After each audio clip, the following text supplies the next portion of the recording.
हाँ जी।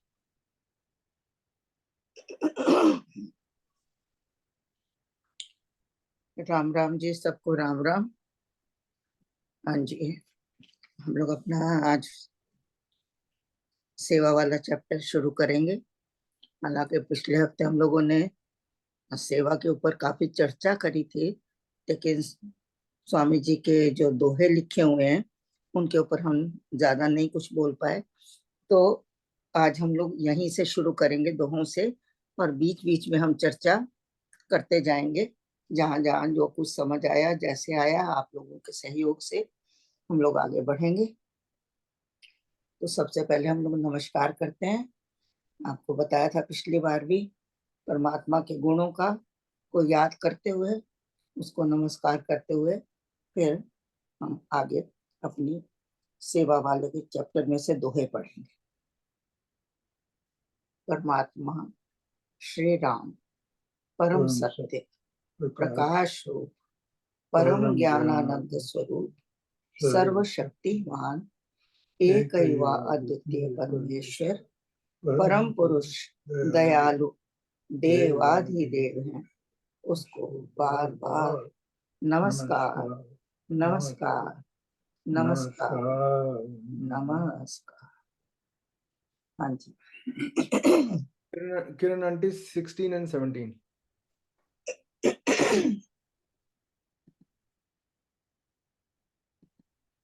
Kiran aunty, are you there? Okay, Ram Ram जी।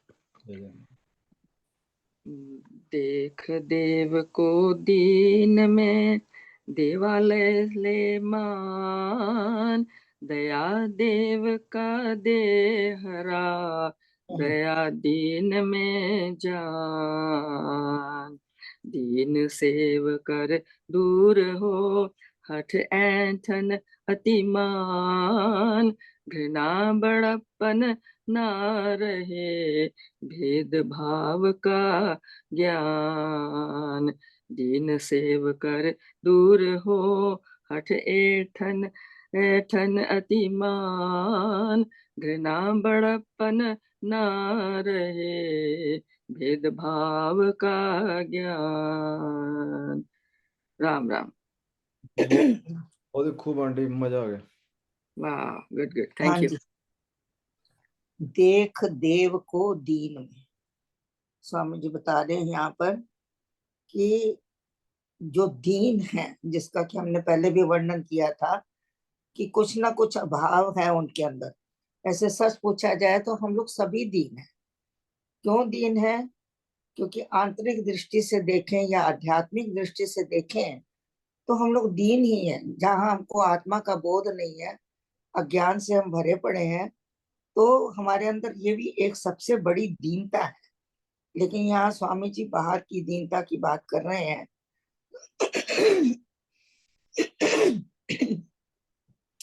वो कहते हैं कि दीन में हमेशा परमात्मा को देखिए। जिसको कि कुछ मदद की जरूरत है बाहर, उसको ये ना सोचो कि ये मांगने वाला है या कुछ ये हमसे लेने आया है। हमेशा ये देखिए उसके अंदर कि परमात्मा ही बैठा हुआ है, परमात्मा ही हमारे से कोई अपेक्षा कर रहा है, परमात्मा के अलावा कोई नहीं है। तो हमको उसको मदद करनी ही है। दीन में परमात्मा विराजमान है। हाँ जी, दीन में परमात्मा को विराजमान मानकर आप उसको देवालय माने, मंदिर माने। उसके शरीर को कुछ ना देखते हुए कि इसके अंदर कैसा है, सुंदर है नहीं है, बूढ़ा है जवान है, अमीर है गरीब है, जो भी है, इसके अंग ठीक नहीं है, कुछ भी ना देखते हुए उसके शरीर को मंदिर माने। देवालय का मतलब होता है मंदिर। मंदिर मानकर जब आप उसको देखेंगे तो फिर जो है आपके ऊपर कृपा भी बरसेगी और सेवा भी ढंग से कर पाएंगे, क्योंकि आपने उसमें परमात्मा को देख लिया। परमात्मा के दर्शन करते ही आपके अंदर के सारे भाव शुद्ध हो जाएंगे, आपके अंदर सबलता आएगी, आपके अंदर निर्भीकता आएगी, आपके अंदर गुणों का विकास होगा, आप शक्तिमान बनेंगे और फिर पूरी लगन के साथ आप सेवा को कर सकते हैं। एक्चुअली भक्त की भावना में भी स्वामी जी ने यही कहा है, मेरा तन मंदिर बने, मन में नाम रमाए, वाणी में हो कीर्तन, परम परम प्रेम में आए। मतलब ये शरीर जो है ये देवालय है, तो अगर कोई दीन भी हमारे सामने आता है तो उसका शरीर भी हमें देवालय ही लगे, और उसमें अगर प्रभु विराजमान है तो हम उसे कैसे घृणा कर सकते हैं। जब आपको राम से प्यार है तो घृणा की तो बात ही नहीं आती वहां। हाँ, दया देव का देहरा, दया दीन में जान। वो कहते हैं जो आपके अंदर दया का जो भाव उठेगा, और वही जो आपका दया का जो भाव है, ये आपके लिए परमात्मा का एक प्रवेश द्वार बन जाता है। वो देहरा बन जाता है, दहलीज बन जाता है, जहां से कि आप परमात्मा के घर में प्रवेश कर सकेंगे। तो इसलिए दया होनी बहुत जरूरी है। और दया कैसे आएगी? जब आप उसमें परमात्मा को देखेंगे, क्योंकि परमात्मा दया का रूप है। परमात्मा में दया विराजमान है, तो वो दया आपके अंदर जैसे ही आएगी, तो उससे फिर आप सेवा को करेंगे। तो कहते हैं दया देव का देहरा, दया दीन में जान। अब जो दया है ये किस में आएगी? जो दीन होगा, जो झुका हुआ होगा, जिसके अंदर ऐंठन नहीं होएगी। दया दीन में जान, उसके लिए हमें दया को अपने अंदर भरने के लिए हमको भी दीन बनना पड़ता है, मांगना पड़ता है प्रभु से कि ये प्रभु दया कर, हमारे ऊपर भी दया कर, ताकि हम किसी का काम कर सकें, हम भी किसी पर दया कर सकें। तो इसके कई अर्थ और भी निकल सकते हैं। इसको अगर आप चाहें तो और तरीके से भी इसको एक्सप्रेस कर सकते हैं, लेकिन ये भी शब्द, ये भी जो अर्थ है मुझे ठीक लगता है। इसका एक अर्थ और भी ले सकते हैं कि जिसकी आप सेवा करने के लिए जा रहे हैं, उसको भी आप दया भाव से देखें, उसमें भी आप गुण देखें, उसमें भी आप कृपा अपनी बरसाएं। कृपा बरसाएंगे तो सेवा हो सकेगी। तो इस तरीके से इसको हम कह सकते हैं। दीन सेव कर दूर हो। जैसे ही हम सेवा करते हैं किसी की भी सेवा करते हैं, उससे क्या होता है? सबसे पहले तो हमारे अंदर के जितने भी विकार हैं वो शांत होते हैं। हमारे विकार हठ, ऐंठन, अतिमान, जो हमारा अहंकार है वो थोड़ा झुकता है। अहंकार को हम नीचे की तरफ ले आते हैं। जो अहंकार हमें हमारे दिमाग में हमको आसमान पे चढ़ाता है और फिर बाद में उतनी ही जोर से नीचे भी गिराता है, उस मान को जो है सेवा जो है दूर करती है। ऐंठन, हम लोग हर वक्त अकड़े रहते हैं, मैं ये हूँ, मैं वो हूँ, तुम मुझे जानते नहीं हो, तुम मुझे पहचानते नहीं हो, तुमको नहीं पता मैं कहाँ से आया हूँ। तो इस तरह की भावना रखने वाले, और हठ, हर वक्त हर अपनी ही जिद में रहना, अपनी ही बात को सही कहना, दूसरे की बात को समझना नहीं, सोचना नहीं, मानना नहीं, ये एक हठ का लक्षण है। तो कहते हैं दीन सेव कर दूर हो, हठ, हठ, ऐठन, अतिमान, घृणा बड़प्पन ना रही। अब इसमें आपके और कौन से अवगुण जाते हैं कि आपका घृणा और बड़प्पन, की ये बड़ा, मैं बड़ा, ये छोटा, मैं करने वाला, ये करवाने वाला, मैं सेवक, ये सेवा लेने वाला, इस तरह का भाव जो है वो खत्म हो जाता है। उसमें आपका भेदभाव कोई नहीं रह जाता, क्योंकि आप उसमें भी परमात्मा देखते हैं और अपने अंदर भी परमात्मा को प्रतिष्ठित करके उसके बाद फिर आप सेवा के लिए तैयार होते हैं। तो इसलिए जो ये है भेदभाव वहां मिट जाता है कि कौन ऊंचा है, कौन नीचा है, कौन शक्ति वाला है, कौन बिना शक्ति के है, और मैं देने वाला हूँ, ये लेने वाला है। इस तरह के भाव जो है वो खत्म हो जाते हैं। मनीषा कह रही थी कि ये जो 17वां है ना, हट 8 है और अतिमान, बिल्कुल विपिन से मैच करता है। अच्छा, आई थिंक हम तो सभी उसी में आते हैं। देख ले मनीषा, सुन ले, सभी लोग आते हैं उसमें। हाँ जी, आगे पढ़ते हैं। हाँ जी, किसी ने कोई अपने कमेंट्स क्वेश्चन इस 16? मैं एक छोटी सी बात कहूँगा।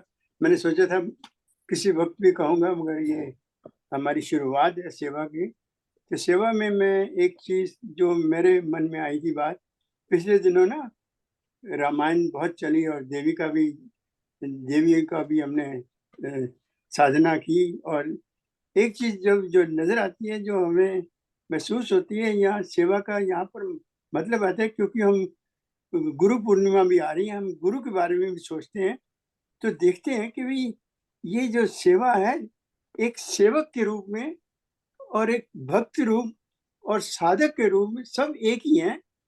और इसमें क्या है कि जैसे हम सबसे बड़े भक्त को हम जानते हैं, वो है हनुमान जी।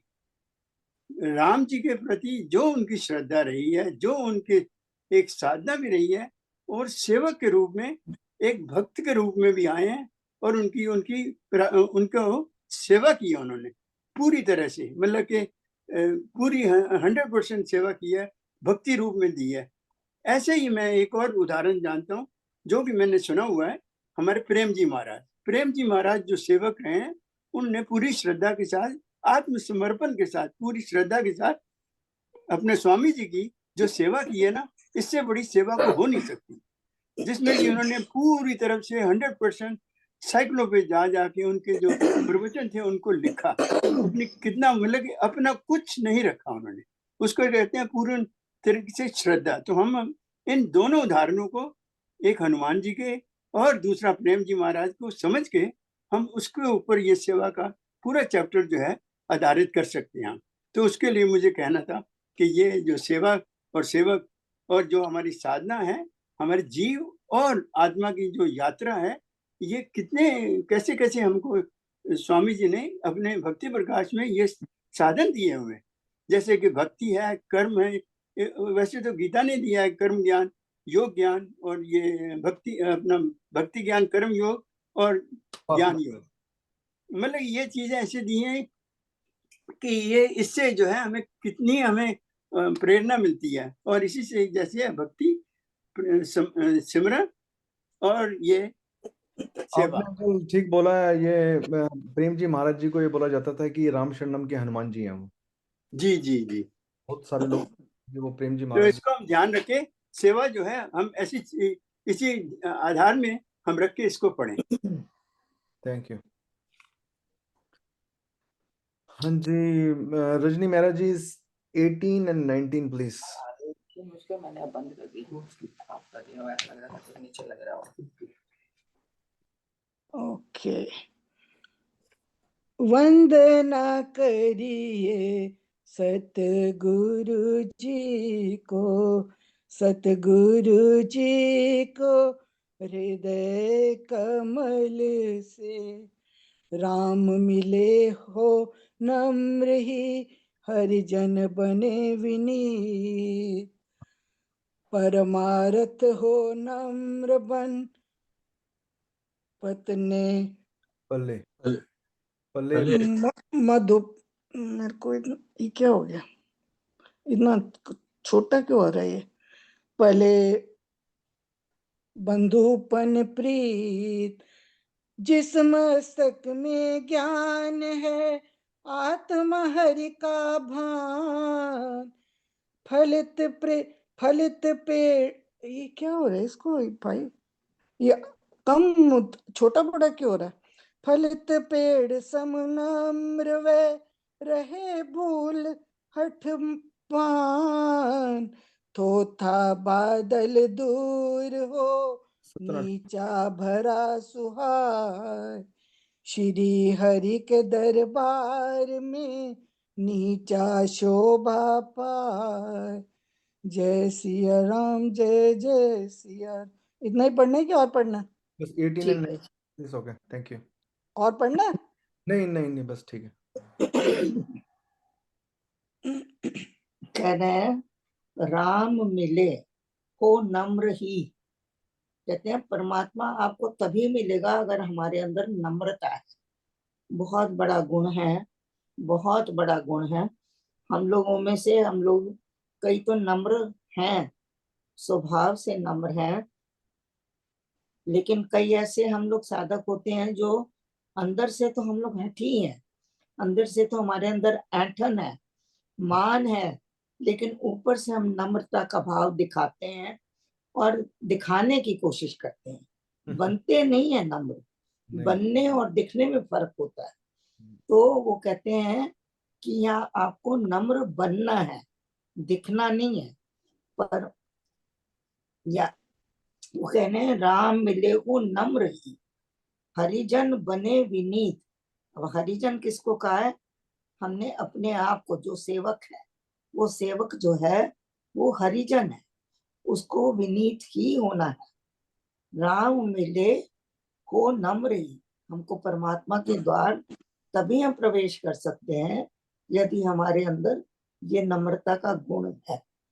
और हरिजन बने विनीत, हम जो सेवक हैं हमको विनीत ही होना है।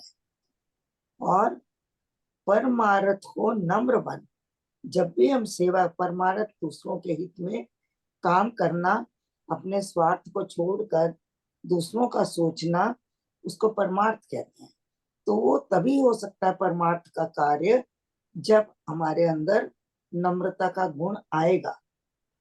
पले बंधु बन प्रीत, वो कहते हैं वहां जहां पर नम्रता है वहीं आपके अंदर भ्रातृभाव, प्रेम भाव और सद्गुणों का विकास वहीं होगा। अगर नम्रता नहीं है तो आप कितने ही ऊपर के अच्छे सेवक बनने की कोशिश करें, लेकिन वहां आपको परमात्मा एक्सेप्ट नहीं करता है। कहते हैं राम मिले को नम्र। जब तक हमारे अंदर ये गुण नहीं आता, हमारे अंदर परमात्मा का भी प्रकाश या प्रवेश नहीं होगा। कह रहे हैं जिस मस्तक में ज्ञान है, आत्मा हरि का भान। कि जब हम मनुष्य को, हमको मनुष्य का नाम क्यों दिया गया? क्योंकि हमारे अंदर बुद्धि है और बुद्धि में ज्ञान है, और ज्ञान से ही हम आत्मा तक पहुंच सकते हैं। बिना ज्ञान के या बिना बुद्धि के हम आत्मा के बारे में सोच भी नहीं सकते। तो कहते हैं जिस मस्तक में ज्ञान है, आत्मा हरि का भान। हमको परमात्मा का भान है। अगर हमारे अंदर आत्मा का ज्ञान है और हमारे मस्तक में भी गुण है, ज्ञान का गुण है, और तभी हम अंदर से सेवा सच्ची कर सकेंगे। जिस मस्तक में ज्ञान है, आत्मा हरि का भान, फलित पेड़ सब नम्र हो, रहे भूल हटमान। तो कहते हैं वही सेवा कर सकेगा। यहाँ स्वामी जी ने पेड़ का उदाहरण दिया है कि एक बड़ा सा पेड़ है, अगर वो बहुत हट के कारण या मान के कारण, अकड़ के खड़ा रहता है, तो जैसे ही हवा आती है वो टूट जाता है। लेकिन अगर वो नम्र पेड़ है, झुका हुआ पेड़ है, उसकी टहनियां जो है उनके अंदर लचकीलापन है, तो वो जो पेड़ है वो फल देता है, वो टूटता नहीं है।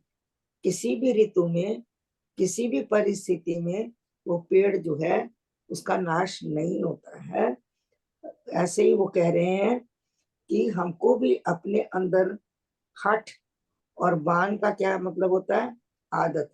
हठ की आदत को छोड़कर, भूलकर परमात्मा का काम करना चाहिए।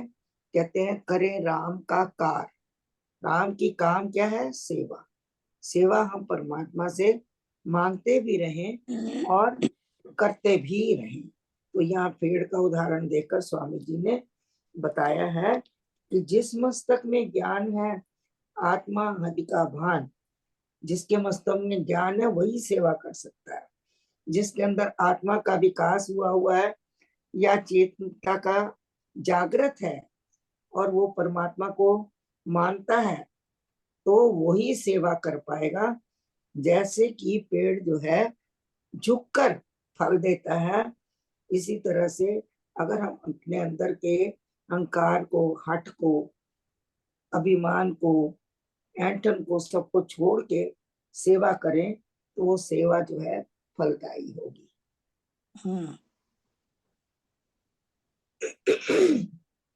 कोथा बादल दूर हो। वो 20वां और 21वां आंटी बाद में करते हैं। किसी ने एनी क्वेश्चन और कोई कमेंट्स 18 एंड 19? मैं जरा यहाँ एक एम्फेसाइज करना चाहूंगा जी। हरिजन के ऊपर। ये जो हरिजन शब्द है, ये महात्मा गांधी जी ने दलितों के लिए उपयोग किया था।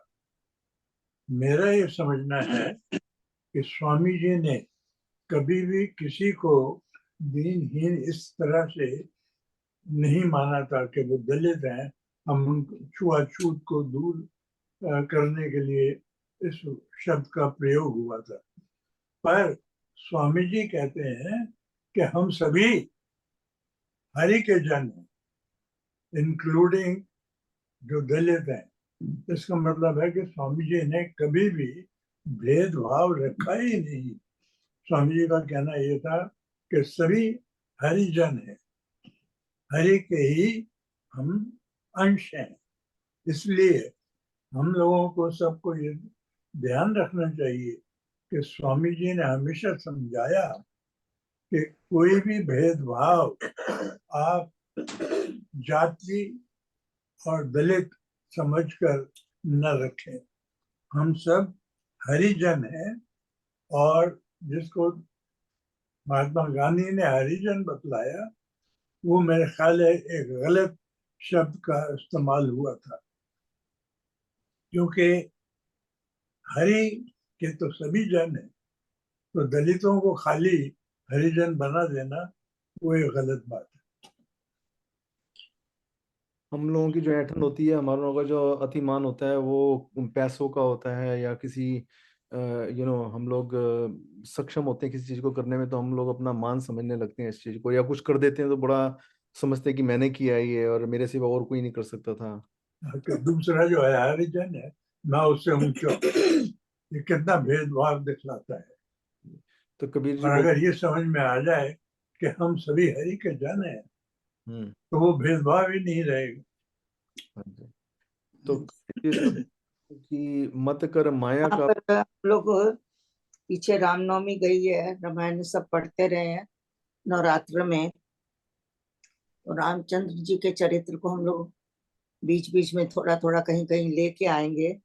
हाँ, मुझे एक उदाहरण याद आ रहा है कि देखिए, रामचंद्र जी के चरित्र में उन्होंने बताया है कि जब वो जा रहे थे जंगल में, तो रास्ते में वो कहाँ रुके हैं, भारद्वाज ऋषि के पास रुके हैं। उनके पास पूछ के उन्होंने कहा कि हमें कहाँ निवास करना चाहिए।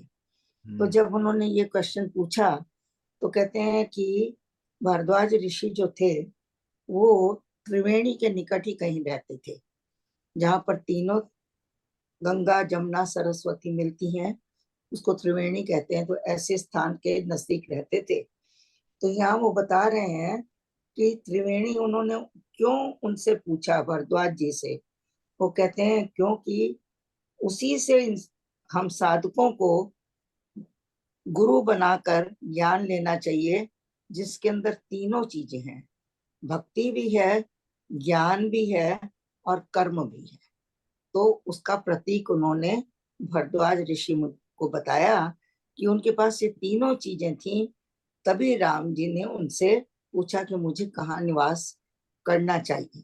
कहते हैं अगर किसी गुरु में या किसी भी जिनके पास आप नाम लेना चाहते हैं या कुछ और पाना चाहते हैं, तो अगर उनके पास खाली एक चीज है, भक्ति है, तो वो कहेंगे भक्ति सब कुछ है, ज्ञान में क्या रखा है, वो तो अहंकार देती है, ऐंठन देती है और मान पैदा करती है, कभी भी हमको ज्ञान नहीं चाहिए, हम तो भक्ति में ठीक है। जो कर्म योगी है वो कहेगा कर्म के अलावा तो कुछ दुनिया में है ही नहीं, रात दिन तो हम कर्म करते हैं, तो हमको तो कहते हैं नहीं, तीनों को मिलाकर इसी का उदाहरण उन्होंने भरद्वाज ऋषि को माना है। उसके आगे बताया है कि जब उनको जगह मिल गई रहने की, तो जब आगे बढ़ रहे थे तो रामचंद्र जी को जंगल में बहुत सारे वृक्ष दिखे, साधु संत महात्मा दिखे, कई कुटियां दिखी।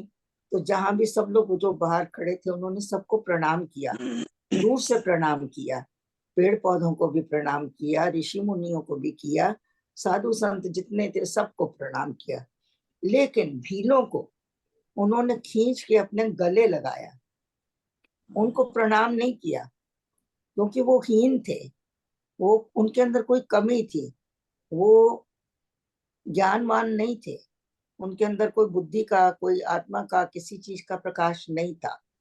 तो ऐसे लोगों को राम जी ने अपने छाती से लगाया। और फिर भील लोग क्या कहते हैं, कहते हैं कि हमें पता लगा था कि हमारे जंगल में परमात्मा आ रहे हैं, लेकिन हम तो परमात्मा को जानते ही नहीं है, होता क्या है। तो पर हमको क्यों आज्ञा हुई है कि परमात्मा आ रहे हैं तो उनकी सेवा करनी है। तो कहते हैं कि हम सेवा कैसे करें, हमें तो आता नहीं है, हम तो हिंसक हैं, हम शिकारी हैं, शिकार करते हैं, लोगों को लूटते पाटते हैं, जो भी उनके पास होता है राहगीरों को हम लूट के, और हम लोग जो है अपना गुजारा करते हैं। तो प्रभु हमारे पास तुम्हारी सेवा के लिए तो कुछ है नहीं। तो रामचंद्र जी सुनते हैं और हंसते हैं, और ये भी वो कहते हैं कि हमें तुम इन चीजों को छोड़ने को मत कहना। अगर तुमने कह दिया कि तुम हिंसा छोड़ दो, तुमने कह दिया कि लूटपाट छोड़ दो, हम तो मर जाएंगे, ये तो हमारा स्वभाव है, हम तो जन्मों से हमारे दादा परदादा और कितनी पीढ़ियां यही काम कर रही हैं, तो हम छोड़ तो पाएंगे नहीं इसको। इसलिए प्रभु हम सिर्फ इतना कह सकते हैं कि तुम जंगल में हो, हमको हर पेड़ का पता है कि ये कब फलता है, इसमें कब फूल लगते हैं, कब फल फल लगेंगे, क्योंकि आपने जंगल के फल खाने हैं। उसमें हम आपकी मदद करेंगे, हम आपको रास्ता दिखाएंगे, क्योंकि हम जंगल में रहते हैं सालों से, हमको एक एक रास्ते का पता है। तो हमको, अगर आपको कहीं जाना होगा, हम साथ लेके चलेंगे, क्योंकि आपको जंगल के रास्तों का कुछ पता नहीं है। तो इसलिए ये हमारी सेवा मानना, हम और तो नहीं कुछ कर सकते हैं कि आप हमें ये मत कह देना कि तुम अपना ये लूटपाट छोड़ दो या तुम हिंसा छोड़ दो, हमारे लिए बहुत मुश्किल होगा प्रभु। तो ऐसे ही बातें जब वो करते हैं तो राम जी इतने प्रसन्न होते हैं, कहते हैं कि देखो असली तो सरलता इनके अंदर है। मेरे सामने लोग आते हैं और किस तरह का कपट करते हैं, कितना दिखावा करते हैं, नम्र बनने की कोशिश करते हैं, नम्रता इनके अंदर है। तो वहां पर भगवान ने उनको अपनी छाती से लगाया, और फिर बाद में उनको जब थोड़ा बहुत पता लगा कि ये परमात्मा है, तो उन्होंने यही कहा कि ये परमात्मा, हम अपना काम तो करते रहेंगे, लेकिन हम लूटेंगे तुम्हें नहीं, लूटेंगे तुम्हारे से लूटेंगे, तो हम सिर्फ प्रेम प्यार लूटेंगे तुम्हारा, ये हमको जरूर दे देना। हम औरों को लूटते रहेंगे, लेकिन तुम्हारे को कभी, तुम्हारे से हम अपनी जीविका तो नहीं चलाएंगे, लेकिन हम तुम्हारे से तुम्हारा प्रेम लूटेंगे, आनंद लूटेंगे, प्यार लूटेंगे। ये चीज से हमको कभी वंचित ना रखना। ऐसा मैंने सुना था, मुझे अच्छा लगा रामचंद्र जी का चरित्र और भीलों को कि सरलता, दोनों ने देखिए किस तरह से परमात्मा से मिलन कराया, उसका एक बहुत सुंदर उदाहरण है।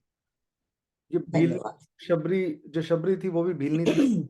राम जी ने उनके तो झूठे ही बेर खा लिए, तो जो कि सबसे बड़ा उदाहरण है ये। और ये जो भीलनी जो आपने बताया ना कि प्यार लूटेंगे और ये करेंगे, तब से ये और आज तक ये जो भील लोग हैं, जो ये खाना बदोश टाइप के लोग रहते थे, तो वो सिर्फ प्यार वाले ही गीत गाने शुरू हो गए, और वो बिल्कुल प्रेम और सूफी तरीके से अपना जीवन व्यतीत करते हैं, गाते हैं रात को और सारा काम करते हैं। और वो आप कहते हैं, बताया, गो है। आपने शुरू में बताया कि क्या नाम है, भारद्वाज मुनि के पास वो रहे। तुलसीदास बाबा जी ने बड़े अच्छे तरीके से इसका चरित्रार्थ किया है कि जब वो पूछने गए भारद्वाज मुनि से कि कहाँ मैं रहूं, तो उन्होंने कहा कि मेरे को क्योंकि जो भारद्वाज ऋषि थे ब्रह्म ज्ञानी थे, तो उन्होंने बोला कि मेरे को ये तो नहीं पता कि आप कहाँ रहो, पर मैं ये बता सकता हूँ कि आप कहाँ कहाँ रहते हो। जिनके शरण कमल समाना, जिनके जो आपकी श्रुति को सुन सुन के भी बोर ना हो और वो उदास ना हो, ऐसे लोगों के हृदय में आप बसते हो। ऐसी वाणी जो लोग ऐसी वाणी बोलते हैं कि आपके ही भजन गाते हैं, उनके हृदय में आप रहते हो। तो उन्होंने दूसरी ही तरफ मोड़ दिया उनका डायरेक्शन को। और मेरे पास एक्चुअली लता मंगेशकर की तुलसीदास की चौपाई भी है, अगर टाइम मिलेगा आज तो बहुत अच्छे तरीके से आपने बताया, तो मैं इसको आई विल प्ले दैट चौपाई, बहुत अच्छी चौपाई है ये। हाँ जी, उन्होंने कहा है कि 2 ही आश्रमों में सिर्फ रामचंद्र जी गए, बाकी सबको दूर से प्रणाम किया। एक तो गए थे शबरी जी के आश्रम में, और दूसरा वो गए हैं अहिल्या अहिल्या जहाँ रहती थी, उनके नजदीक में जो आश्रम था, उनके पति का क्या नाम आ गया? अगस्त नहीं नहीं, उनके अहिल्या जी के आश्रम में परमात्मा खुद चल कर गए हैं। ये 2 जगह उन्होंने बताए हैं। गौतम ऋषि का आश्रम था वो। गौतम ऋषि। तो इसी तरीके से तो उन्होंने कहा है कि भाई जो परमात्मा है वो हमारी सरलता से प्रसन्न होते हैं, सरलता से। और वही सरलता की हमारे अंदर बड़ी कमी है। हम अपने गुण दिखाते हैं पर सरल नहीं होते हैं। हाँ जी। हाँ जी, प्रमोद जी, आप अगर 20 एंड दोनों लास्ट के 20 और 21, प्रमोद जी अपना माइक अनम्यूट कर लो अगर आप। श्री हरि के दरबार में नहीं, ऊपर वाली लाइन पढ़े। अच्छा ओके। थोथा बादल दूर हो, नीचा भरा सुहाए, श्री हरि के दरबार में नीचा शोभा पाए। पूजे सब जन पैर को, झुक झुक शीश नवाए, नीचा उत्तम ऊंच से मानो मरम बताए। जय सिया राम, जय जय सिया राम। Very nice. हाँ जी, ठीक पढ़ा? पता नहीं। बढ़िया जी, बढ़िया, थैंक यू। थोथा बादल दूर हो। अब आगे स्वामी जी और उदाहरण ही दे रहे हैं कि अगर बादल छाए हुए हैं, जो बादल भरा हुआ होता है, जिसके अंदर पानी होता है, वो भारी होता है, वो हमेशा बरसता है। और जो नीचे की तरफ आता है, वो जिसके अंदर पानी भरा है। और थोथा मतलब जो खाली बादल है, वो अपना आके और फिर धीरे धीरे करके छिटक जाता है, दूर हो जाता है। वो आपको पानी की वर्षा या सुख नहीं दे पाता है। तो इसीलिए यहाँ वो बता रहे हैं कि थोथा बादल दूर हो, नीचा भरा सुहाए। जो भरा हुआ होता है वो नीचे की तरफ ही आता है। वो पानी बरसता जब है तो वो नीचे की तरफ आता है। तो इसी तरह से वो कह रहे हैं कि हमें थोथे बादल की तरह नहीं होना है, हमें भरे हुए बादल की तरह होना है। हमेशा जो झुका रहे और बरसता रहे।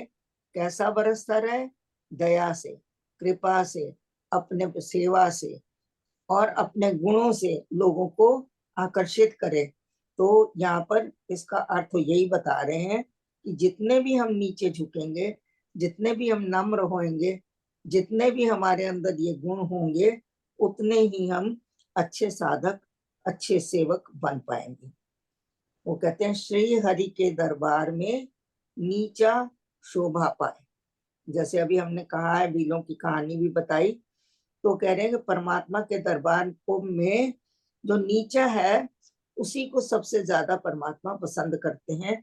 वही परमात्मा के दरबार में सुशोभित होता है। वही परमात्मा के दरबार में जो है वो अपना इज्जत पाता है, मान पाता है। संसार फिर भी उसको फिर मान देने लग जाता है, क्योंकि वो एक्सेप्ट हो जाता है परमात्मा के से। जब परमात्मा ने उसे एक्सेप्ट कर लेता है, उसको अपनी शरण में ले लेता है, तो फिर संसार भी आपको उसी हिसाब से देखता है। पूजे सब जन पैर को, झुक झुक शीस नवाए। कहते हैं सब लोग जो है पैरों की पूजा क्यों करते हैं, जबकि हमारे पास तो मस्तिष्क भी है, जहाँ बुद्धि है, जहाँ ज्ञान है। लेकिन नहीं, वो ज्ञान जो है वहां उसको कोई इतना पूछता नहीं है। सब जो संत जनों के पैरों की पूजा होती है। लोग झुक झुक कर पैरों को ही प्रणाम करते हैं, वहीं अपना सिर झुकाते हैं। और नीचा उत्तम ऊंच से, जो नीचा है हमेशा ऊंचे से हमेशा भला रहेगा। आप उसको देखेंगे, उसको मान भी ज्यादा मिलता है। उसको परमात्मा जो है अपने दरबार में भी शोभा देता है। तो हर तरह का जो गुण है वो नीचे में ज्यादा आ जाता है। बल्कि जिसके पास की बहुत बुद्धि है, बहुत बल है, बहुत ज्ञान है, उन चीजों को परमात्मा आपकी नहीं देखता है। वो देखता है तो आपकी सरलता देखता है। तो यही वह मर्म बता रहे हैं परमात्मा की। यही सब चीजों का सार है कि हमें झुक कर रहना है, हमें नम्र बन के रहना है। हाँ जी, किसी को जो कहना हो। चोपड़ा सब कुछ करना चाह रहे क्या देता हूँ जी। मेरे दिमाग में कुछ और बात ये आ रही है कि जो इसमें लिखी नहीं हुई, हम सारी बात तो कर रहे हैं सेवा करने की, लेकिन जो सेवा के प्रार्थी होते हैं, जो जो रिसीवर्स हैं, उसके बारे में कुछ लिखा नहीं हुआ। जैसे मान ली बड़े ही श्रद्धा से भाव से आपने प्रसाद बना, और जो जो आते हैं प्रेयर में, वो कहे इसमें नमक ज्यादा है, दूसरा कहे इसमें चीनी ज्यादा है। तो कुछ रोल उनका भी होना चाहिए। सेम इसी एनिमली पे स्वामी जी महाराज ने तो इतनी बड़ी सेवा करी कि एक दिल निकाल के रख दिया भक्ति प्रकाश जैसी किताब में।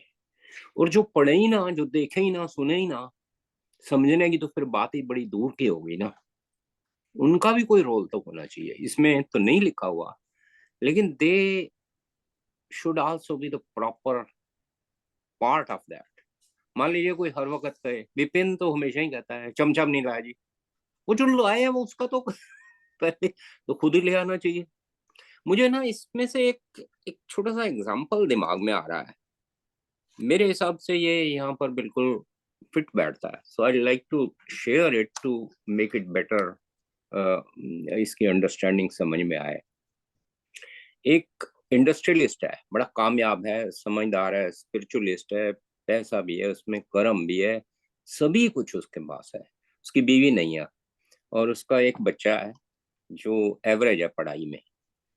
तो इसके दिमाग में क्या है बच्चे के, कि पढ़ाई करूं ना करूं, बाप तो अमीर है ही, चल ही जाएगा। और बाप के दिमाग में क्या है कि कम से कम हाई स्कूल पढ़ तो ले, कि ताकि संभाल लेगा बिजनेस, बाकी चीजें तो चल रही हैं, पैसे की कमी नहीं है। उनकी आदान प्रदान भी कम होती है, ज्ञान की बातें भी कम होती हैं, इस टॉपिक पे चलता भी नहीं है। तो एक दिन बाप ने पूछा बेटे को कि बेटा तू क्लियर कर लेगा हाई स्कूल ना? तो उसने आधे अधूरे मन से कहा, क्लियर तो मैं कर लूंगा, मुझे मिलेगा क्या, मुझे इनाम क्या दोगे आप? तो उसने कहा जो मांगे दे दूंगा, बता। तो जवाब वो देता है कि मुझे एक नई कार चाहिए, मर्सिडीज। तो बाप ने कहा जरूर दे देंगे। तो उसने, उसके सामने क्या था एम, कि गाड़ी मिलेगी, पढ़ाई लिखाई करूं। तो की भी उसने। बाप अपने काम में बिजी हो गया, जब पढ़ लिया, हो गया, रिजल्ट आ गया, पास हो गया। तो बेटा देखता है कि बाप देता है गाड़ी या नहीं, खाली गप्पे ही मार के चला गया। तो कुछ दिन के बाद एक बड़े अच्छे गिफ्ट रैप में एक बुक थी, जो इसके समान समझ लीजिए आप, भक्ति प्रकाश जैसी। उसने उसे दे दी और आप चला गया। उसने कहा कारें भी कभी इस तरीके से गिफ्ट में आती हैं। उसने फाड़ के एक तरफ रखी, कभी लेफ्ट रख दे, कभी राइट रख दे, कोई बात को समझे ही ना, ज्ञान को ना समझे, उसकी वैल्यू को ना समझे, उसके भाव को ना समझे, बस रख दी। और बाप बिजी था और चला गया आउट ऑफ कंट्री। और 10-15 दिन के बाद उसकी डेथ हो गई बाप की। अब वो रह गया अकेला, बिजनेस भी है, सब कुछ है, मन में एक चीज रह गई कि मुझे इसने मर्सिडीज कार देनी थी, वो नहीं दी। बिजनेस में उसमें लगे 10 दिन 15 दिन के बाद उसने देखा, जिस किताब को मैं पढ़ नहीं रहा, उसके बैक साइड पे एक पोच है जिसमें चाबी भी है मर्सिडीज की और लिखा हुआ है बाप की तरफ से, with love from dad, your brand new Mercedes fully paid awaits you at the showroom, all you have to do is to pick the color। अब उसे समझ आया यार उसने तो खाली दी नहीं बल्कि मर्सिडीज के पीछे की सीक्रेट बता दी, कैसे मर्सिडीज बनती हैं और कैसे एक होता है और क्या है ज्ञान की बातें। तो कई दफा कुछ मैं बात ये कर रहा हूँ कि पात्र के ऊपर भी है। आप चाहे गुरुद्वारे में रहें और गलतियां निकालते रहें, यहाँ तो एसी नहीं चल रहा, यहाँ तो ये नहीं, यहाँ तो वो नहीं, पात्र का भी कोई रोल तो है, भले ही यहाँ पर न लिखा हुआ हो, लेकिन he should also be a deserving candidate जो सेवा करवा रहा है या सेवा ले रहा है, जो भी रेसिपिएंट है। तो it's not mentioned but I am selling. Thank you. भावना में यही लिखा हुआ है कि पात्रता जो है ना वो कैसे ग्रहण करें, सारा मतलब कि बताया कि जो प्रकृति ने हमारे को जो इतनी चीजें दे रखी हैं, हाँ how we should thankful to the प्रकृति, और जिन जिन लोगों ने हमारे को जो जो चीजें दे रखी हैं उनके लिए हम लोगों को कैसे शुक्रिया अदा करना चाहिए। और ये भी नहीं, इससे बड़ी चीज लिखी हुई है कि अगर किसी के अंदर चेतना जागृत नहीं है उसके अंदर भी कैसे चेतना जागृत कर सकते हैं। तो भक्त की भावना is full of the same thing which you just discuss. और रिगार्डलेस अभी आपके सामने भील की बातें कही गई कि भील को भी उन्होंने बदल दिया, राम जी के संपर्क में आकर भील भी बदल गए। गाने गाते हैं भक्ति के और वो करते हैं। और रिगार्डलेस चोपड़ा साहब आप क्या कहते हैं, चमचम बोल देते हो और लाते कभी नहीं हो। यही तो कह रहा हूँ आपको, ये आपके ऊपर। मैंने तो पैसे लेने बंद कर, बोलना बंद किया। आप तो आप करो कुछ, उसी में से ले आओ। मतलब नहीं, मैंने तो देखो छोड़ दी ना, सारी मांगना तक बंद कर दिया। हाँ अब जी, तो कर लो। स्वामी जी ने एक जगह लिखा हुआ है कि सत्संग में धन चर्चा, जन चर्चा और भोजन चर्चा नहीं होनी चाहिए। तो इसमें सब कुछ ही आ जाता है, कोई नुक्स कभी भी नहीं निकालना है। ना धन की चर्चा करनी है, ना जन की चर्चा करनी है, किसी मनुष्य की नहीं करनी है। आपने चर्चा करोगे तो अच्छा भी कह सकोगे, बुरा भी कहोगे, इसलिए चर्चा ही नहीं करनी है। धन की नहीं करनी है, क्योंकि धन के भी हर चीज के दो पहलू हैं, न धन चर्चा न जन चर्चा। और सत्संग में कभी भी भोजन चर्चा नहीं होनी चाहिए, क्योंकि फिर आपके मन के अंदर आता है कि ये चीज स्वाद बनी है, ये स्वाद नहीं बनी है, ये कम है, ये ज्यादा है, मुझे और चाहिए, मुझे नहीं चाहिए। 100 चीजें आपकी इन चर्चाओं में आ जाती हैं। इसीलिए उन्होंने बहुत शॉर्ट में लिखा है, धन चर्चा, जन चर्चा, भोजन चर्चा, इसकी मनाही है। हाँ जी। 22 and 23 कौन पढ़ रहा है? किरण आंटी आपकी हाँ। ओके जी।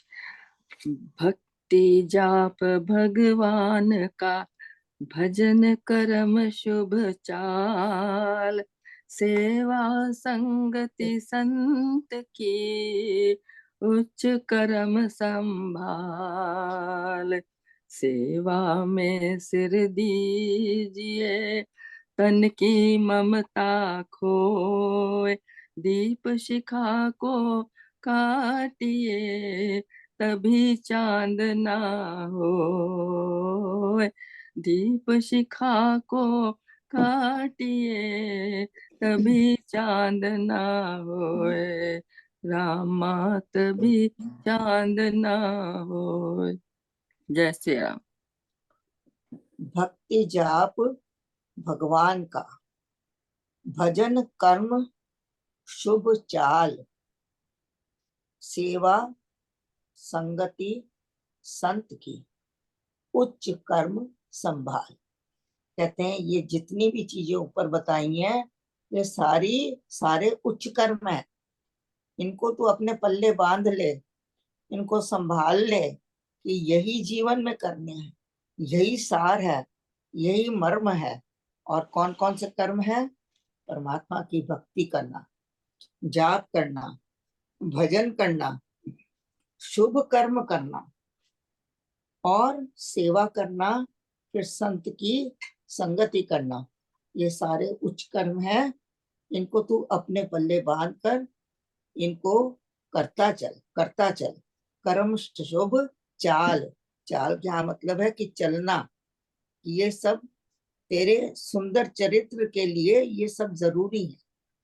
इनके बिना जो है हमारा चरित्र सुंदर नहीं बन सकता और इनके बिना हम सेवा भी नहीं कर सकते। इनके बिना हम परमात्मा तक भी नहीं पहुंच सकते। तो स्वामी जी ने इन चीजों का महत्व देते हुए ये दोहा लिखा है। सेवा में सिर दीजिए, तन की ममता खोए। वो कहते हैं, जैसे हमने पिछली बार भी कहा कि सेवक को अपने शरीर को बीज की तरह गलाना पड़ता भूमि में, तब बीज अंकुरित होता है। इसी तरीके से वो कह रहे हैं कि सेवा में अपने तन मन को सब भूल जाइए। सिर दीजिए मतलब अपना सब कुछ वार दीजिए। सिर का मतलब यहाँ क्या है? पूरा तन मन से, सिर से लेके पैर तक आप उसके अंदर डूब जाइए। तन की ममता खोए, अपने शरीर की भान न रहे, अपने शरीर की ममता न रहे कि मेरा शरीर है, धूप में काला पड़ रहा है, इसको परेशानी हो रही है, पसीना आ रहा है, भूख लग रही है। ये सब तन की जरूरतें हैं। कहते हैं वहां इन चीजों की कोई महत्ता नहीं होनी चाहिए। आपको तन का भान नहीं होना चाहिए। दीप शिखा को काटिए तभी चांद ना हो। साथ के साथ स्वामी जी उदाहरण भी देते हैं कि जिस तरह से आपको यदि रोशनी ज्यादा चाहिए तो जो दीप जल रहा है उसकी जो बत्ती है उसको काली काली काला जो ऊपर से हो जाती है, तो वो पार्ट आपको निकालना पड़ता है। उसको निकालने के बाद ही दीप के अंदर रोशनी बढ़ जाती है। तो इसी तरह से कुछ खोने के बाद ही आपको कुछ मिलता है। दीप में जब बत्ती काटी जाती है, हटाई जाती है, साफ की जाती है, उसको ऊपर से उसके सिर को काटा जाता है, वो यही बता रहे हैं, तभी चांदना होता है उसमें। इसी तरह से हमको अपने तन की ममता को छोड़कर अपने शरीर का और ममता का त्याग करके हमको सेवा में अपने चित्त को और शरीर को लगा देना चाहिए। चित्त भी लगाना है, शरीर भी लगाना है। कितनी बढ़िया सिमिली दी है। दीप शिखा, हम सब इसको जानते हैं कि अगर रोशनी करनी है तो उसके ऊपर कालक वाला जो पोर्शन है उसको काटना पड़ता है। जब उसको काटेंगे तभी रोशनी और हो जाती है। कितनी सुंदर सिमिली दी है स्वामी जी ने। उस दीप शिखा की वजह से ही लालटेन जो होती है उसमें कालक आ जाती है और वो सारा काला कर देता है और रोशनी, ऐसा लगता है कि रोशनी कम होगी पर रोशनी उतनी की उतनी है। पर हाँ, उस कांच को साफ कर दो और दीप शिखा को हटा दो तो फिर रोशनी उतनी की उतनी फिर दोबारा से दिख जाती है। या सही है। हाँ जी,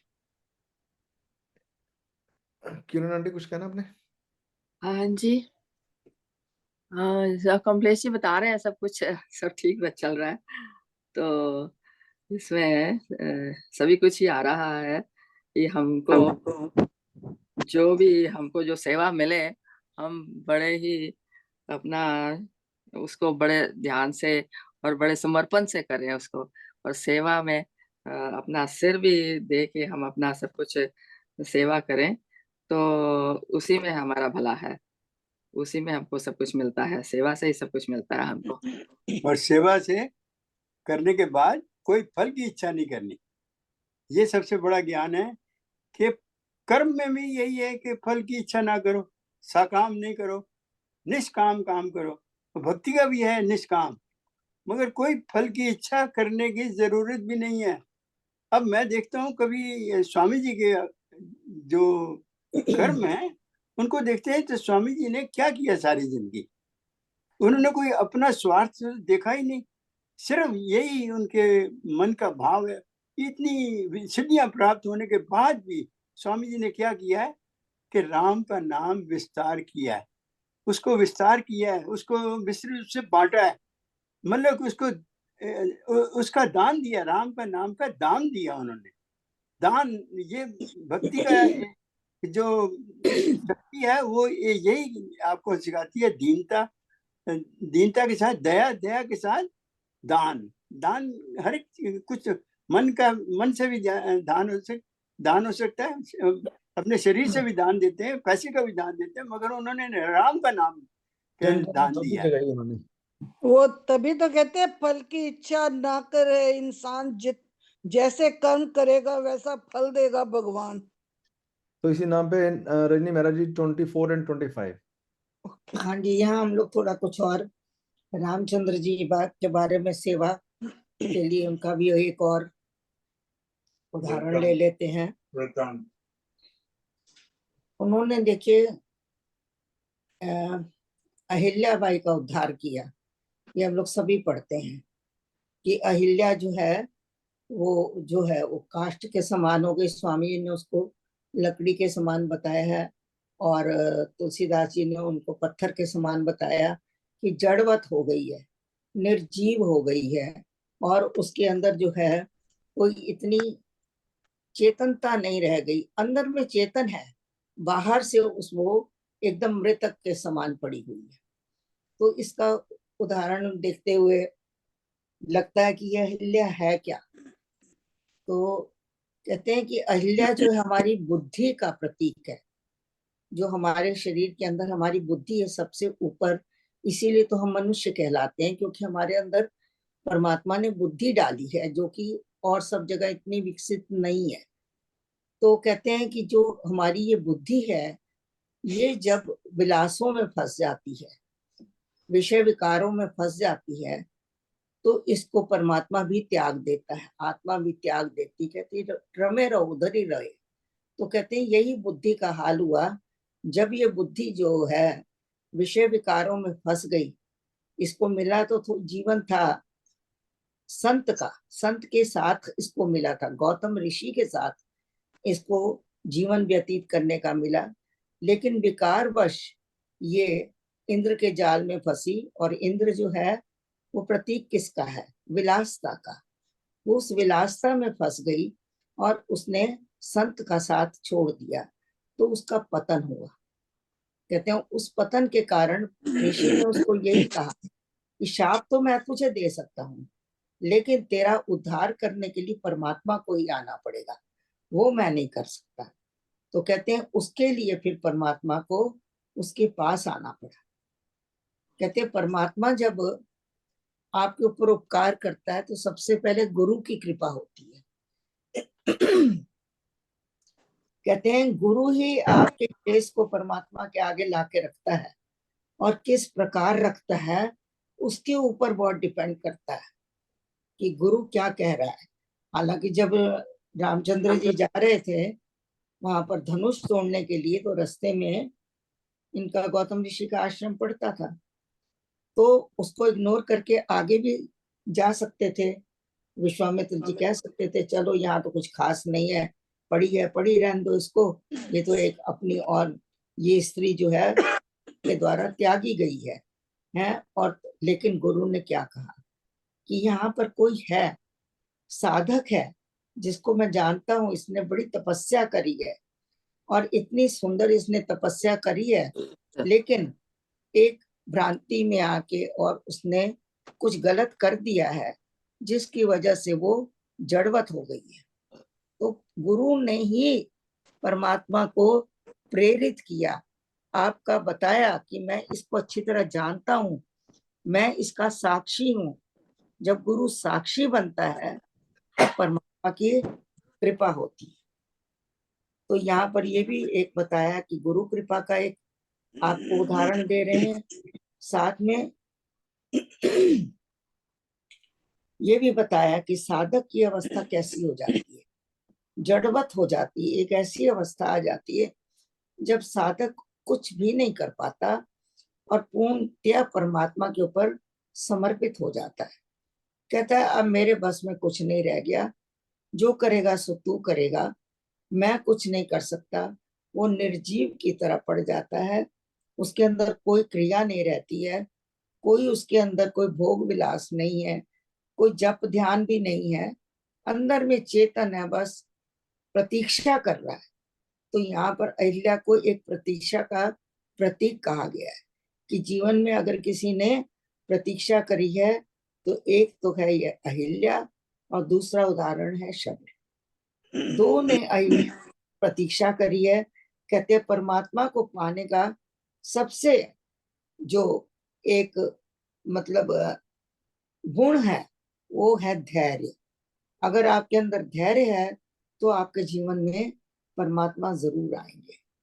तो इसका एक ये उदाहरण हमको राम जी के कैरेक्टर से कदम कदम पर सीखना है। तो हम लोग जब भी भक्ति प्रकाश पढ़ेंगे कुछ ना कुछ कोशिश करेंगे कि राम जी की चरित्र, क्योंकि पूरी रामायण जो है हर एक जो उसके अंदर कैरेक्टर है, हर एक व्यक्तित्व जो है वो समर्पण, त्याग और इन्हीं चीजों का प्रतीक है, सेवा का प्रतीक है। कदम कदम के ऊपर सेवा है, कदम कदम के ऊपर ज्ञान है, कहीं भक्ति है, कहीं सीता जी का कैरेक्टर देखते हैं तो कितना उनके अंदर एक ठहराव है कि कितनी भीषण परिस्थितियों में भी उन्होंने अपने विचारों को पकड़ के रखा, कभी विचारों को दूषित नहीं होने दिया, विचारों को कभी नीचा नहीं गिरने दिया, कभी किसी से समझौता नहीं किया।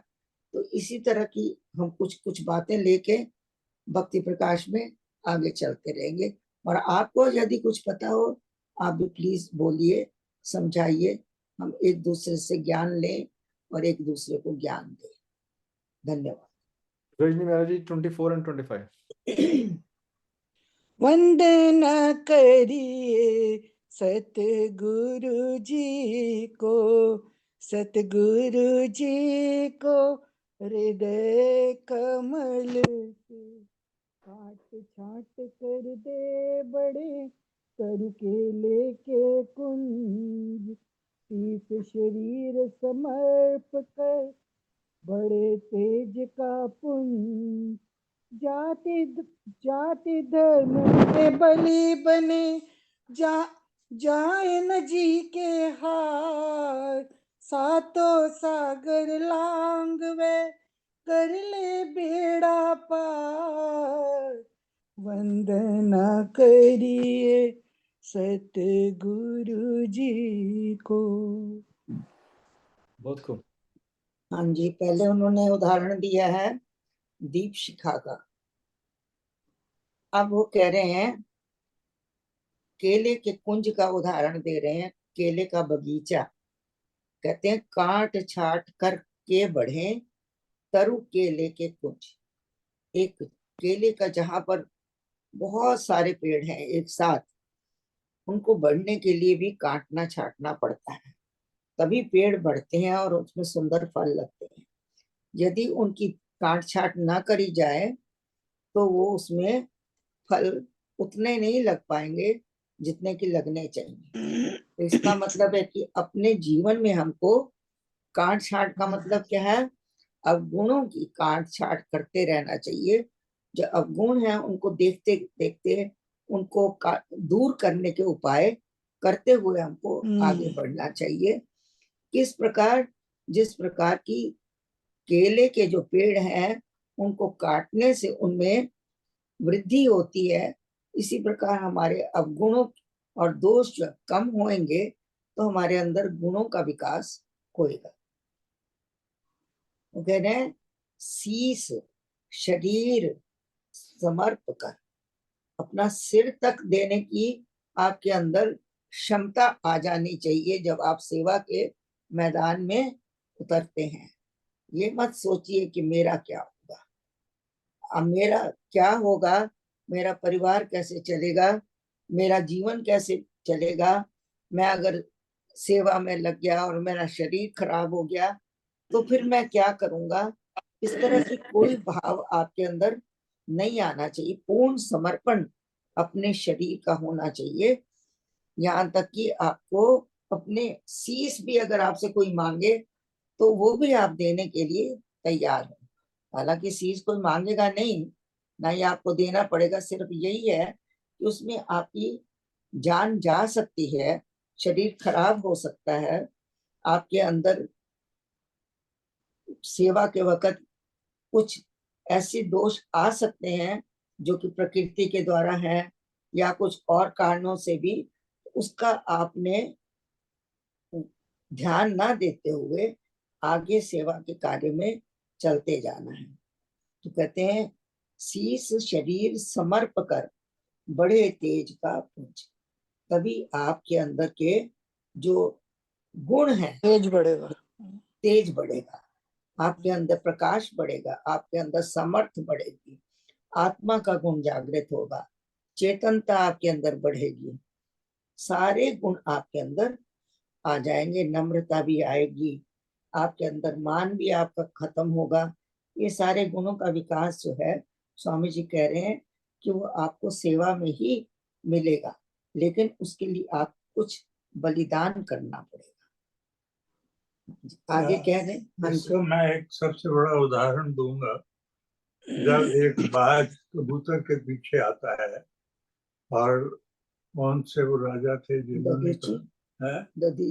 नहीं, उन्होंने ये कहा कि मैं इसको तभी छोड़ूंगा अगर तू अपने शरीर का कोई अंग मुझे खाने के लिए दे।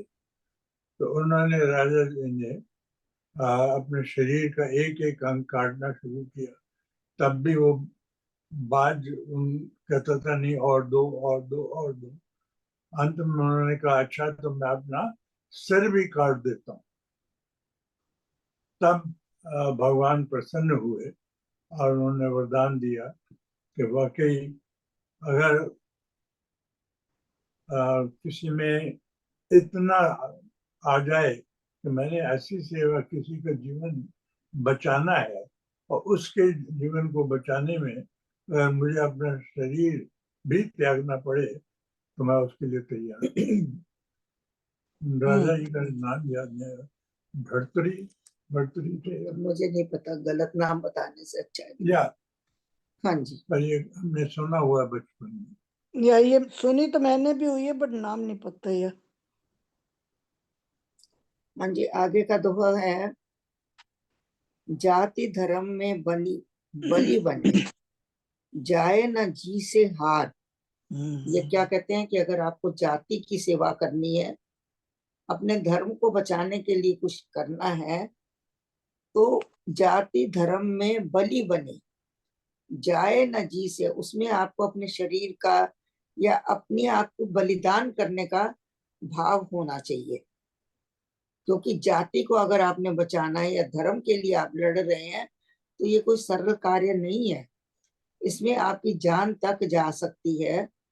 तो कहते हैं लेकिन उसके पीछे जाए न जी से हार। जी से हार का मतलब क्या है? मन से कभी भी आप नीचे ना जाए, मन को, अपने विचारों को, अपनी आत्मा को, अपने जो आपका मनोबल है उसको हमेशा ऊपर रखें।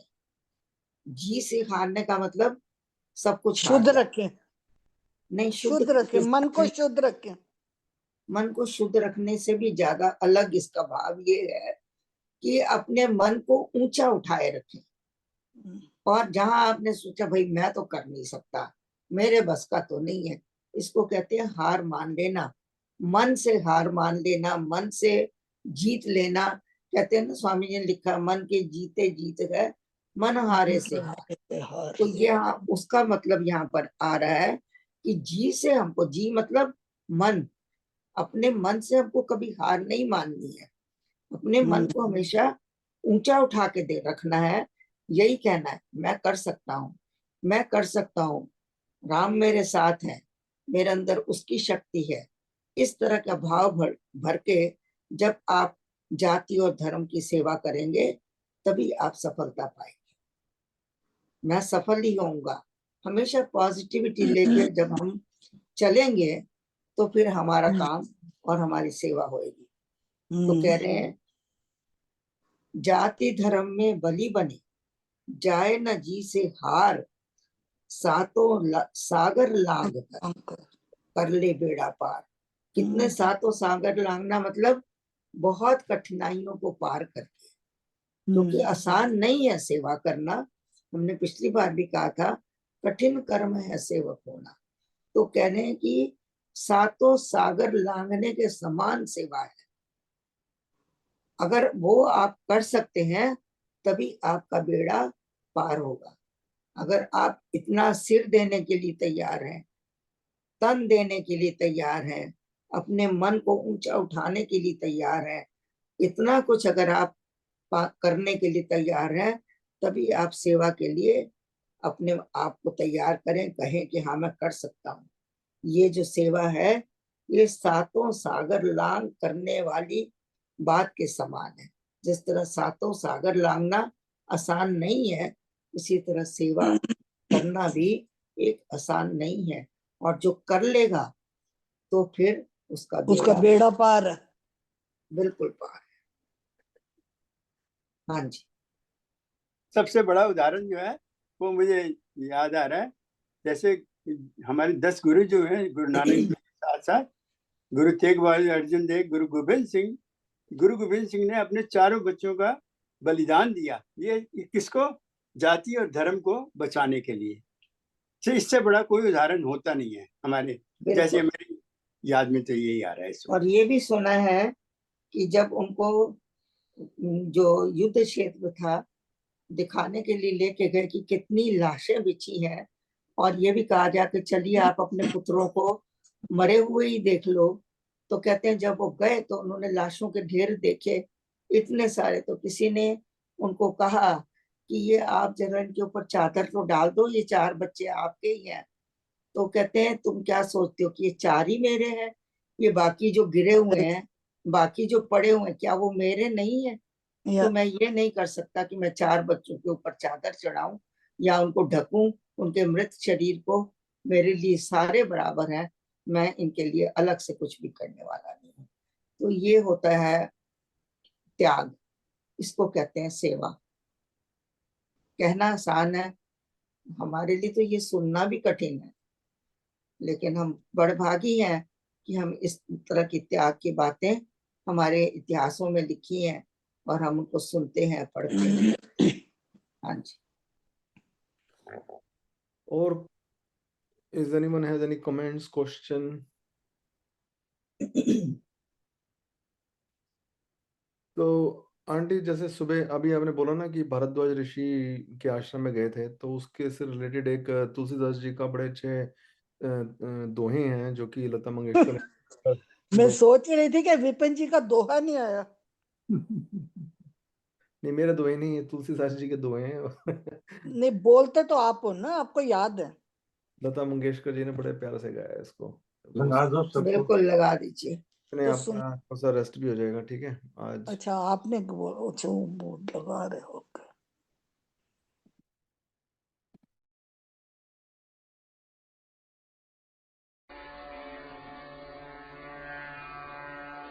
राम स्वरूप तुम्हारे बचन बुद्धि पर अभिगत अकथ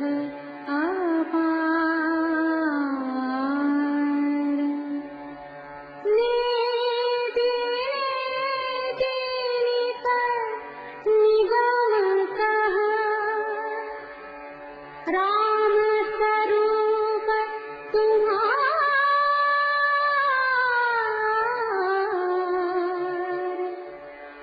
सुनहु राम कहु निकेता जहाँ बसहु सिय लखन समीता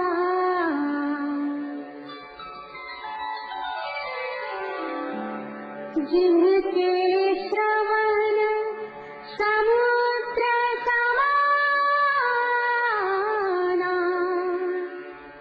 कथा तुम्हारी सुभग सरिनाना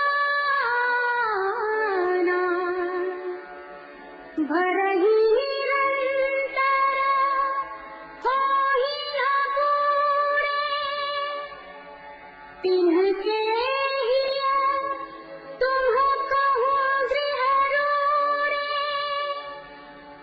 लोचन साचत जीव करी राखे, रही दरस जलधर अभिलाखे।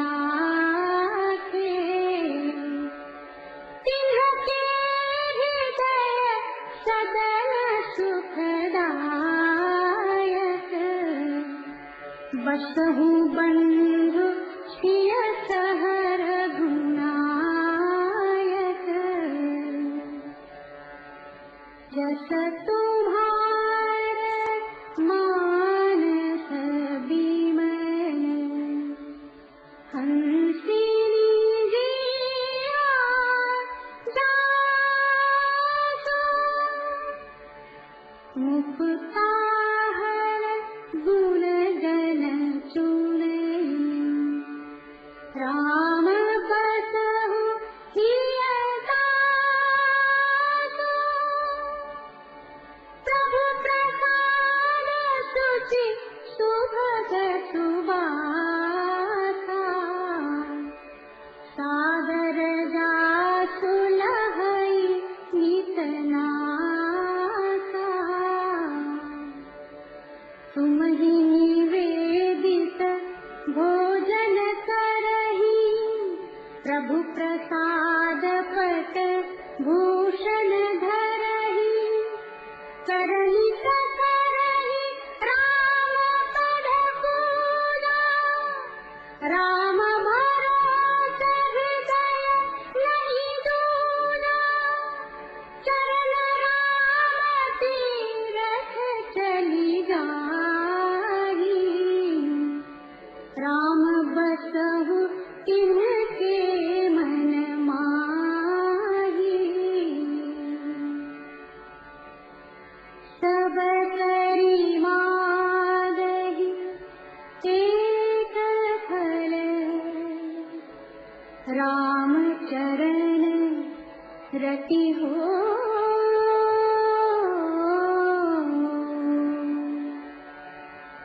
तिन्हके मन मंदिर बसहु, सिय रघुनंदन दो।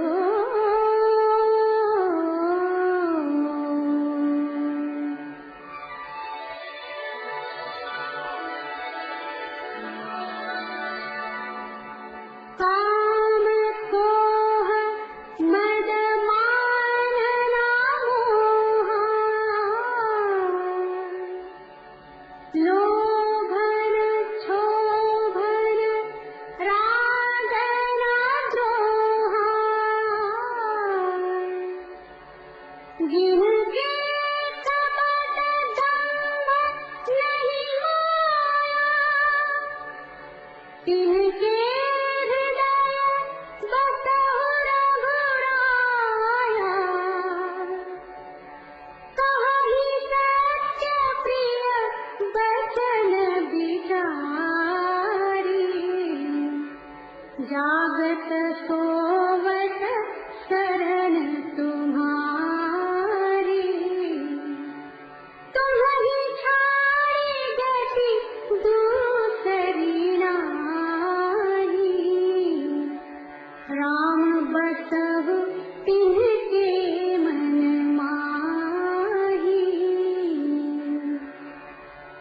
स्वामी सखा पित मात गुर, जिनके सब तुम तात। मन मंदिर तिनके बसा, सिय सहित दो घाट। गुण तुम्हारा समुझै निज दोसा, यही सब भांति तुम्हार भरोसा। राम भगत प्रिय लागहि देहि, यही उर बसहु सहित बैदेहि।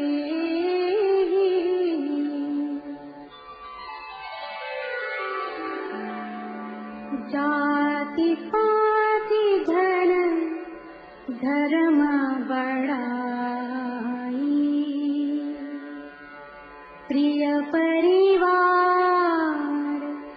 सदन सुखदाई,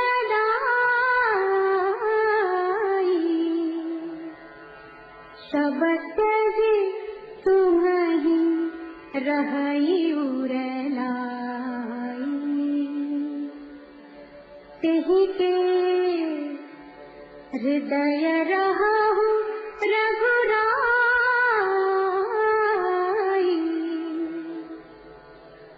जाहि न चाहिए कबहु कछु, तुम चल सहज सनेहु, जाहि न चाहिए कबहु कछु, तुम चल सहज सनेहु, बसहु निरंतर तासु मन, सोराउर निज गेहु,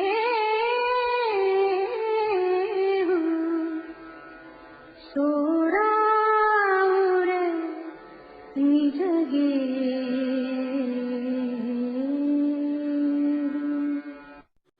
छोड़ झमेला झूठे जग का, कह गए दास कबीर,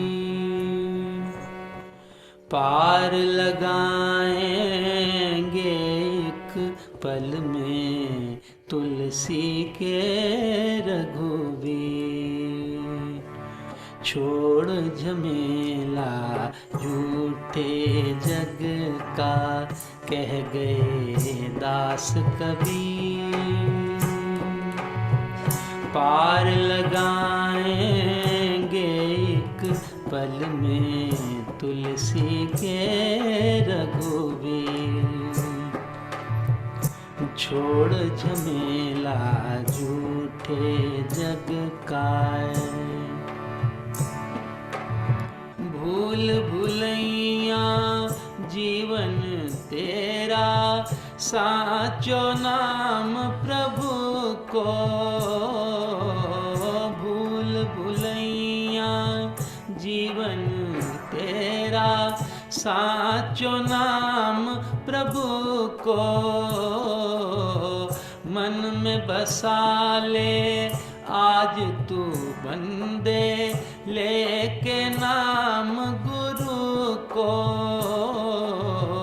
लेके नाम गुरु को। सूरदास के श्याम हरेंगे, सूरदास के श्याम हरेंगे, जन्म जन्म की पी हो। छोड़ झमेला झूठे जग का, छोड़ झमेला झूठे जग का, कह गए दास कबीर।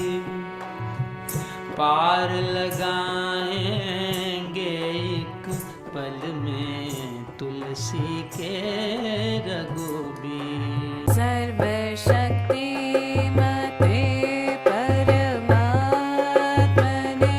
श्री रामाय नमः। सर्वशक्ति मते परमात्मने श्री रामाय नमः। सर्वशक्ति मते परमात्मने श्री रामाय नमः। सर्वशक्ति मते परमात्मने श्री रामाय नमः। सर्वशक्ति मते परमात्मने श्री रामाय नमः। सर्वशक्ति मते परमात्मने श्री रामाय नमः। सर्वशक्ति मते परमात्मने श्री रामाय नमः। जी नरेंद्र भाई साहब। हाँ जी, राम राम जी। सभी भाई बहनों का प्रोग्राम में भाग